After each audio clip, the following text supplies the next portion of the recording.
préparatifs des élections, 2 900 000 US$ de dons à la CENIT. Remise officielle cet après-midi de matériel et d'équipements électoraux d'une valeur estimée à 2 900 000 US$ à la Commission électorale nationale indépendante de la transition. La cérémonie ayant trait à cette remise de lot, constituée de divers équipements électroniques, de groupes électrogènes ainsi que de matériel de communication, s'est déroulée au gymnase d'Ankourjan. Ces matériels aujourd'hui, matériel acquis dans le projet PASSEM, projet d'appui au cycle électoral de Madagascar 2012-2014. Ceci prouve que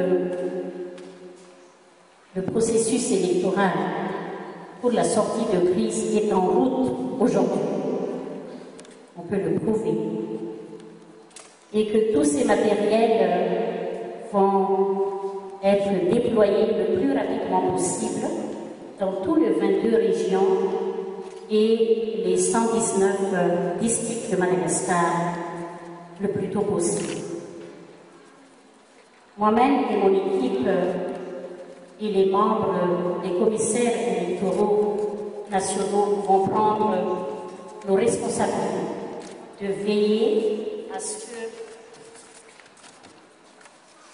à l'utilisation, à bon escient, tous ces matériels qui est mis à la disposition de la CENIT et de nos démembrements aujourd'hui. On vous remercie beaucoup, Madame la coordonnatrice, et j'espère que vous allez remettre nos remerciements de la part de toute la CENIT aujourd'hui et de tout le peuple malgache en général, de l'aide et de l'appui que les nations. 71 millions de dollars, c'était le budget estimatif quand on a finalisé le calendrier au mois d'août. Aujourd'hui, avec la dépréciation de l'ariari par rapport au dollar, on a eu, disons, une économie théorique de 7 millions. Et nous avons réalisé surtout le plus important, un gain de 2,2 millions de dollars en faisant des achats groupés.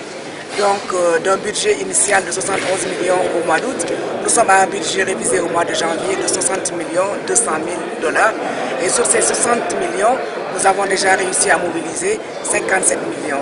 Mobiliser ne veut pas dire que c'est dans notre compte, bien entendu, parce qu'il y a 26 millions du gouvernement qui font partie de la loi des finances 2013 et qui sont versés à la CENIT au fur et à mesure. Donc si ces 26 millions sont effectivement dans l'escarcelle de la CENIT, et si nous avons toutes les lois et nous avons la loi d'amnistie pour les candidats, nous devrions pouvoir être prêts pour le 24. C'est ce que je souhaite au pays. Dernière question, on parle souvent des accords politiques au sein de la classe politique malgache. Mais qu'en est-il au niveau de la communauté internationale? On lisait par exemple que les États-Unis qui souhaitent des élections dans ce pays ne contribueront pas au basket fund des Nations Unies. Personne n'est obligé de contribuer au basket fund. Sur les 193 États que comptent les Nations Unies, seuls 4 ont contribué. Donc cela n'empêche pas que les élections se fassent. Ce n'est pas parce que les États-Unis n'ont pas contribué que les élections ne se feront pas. Je viens de la Guinée où les États-Unis n'ont pas contribué aux élections et pourtant les élections se sont bien faites.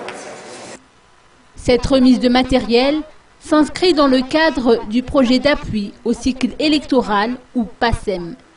Les équipements en question, prévus être acheminés vers les 22 régions et les 119 districts dans les plus brefs délais, ont été stockés dans un site hautement sécurisé.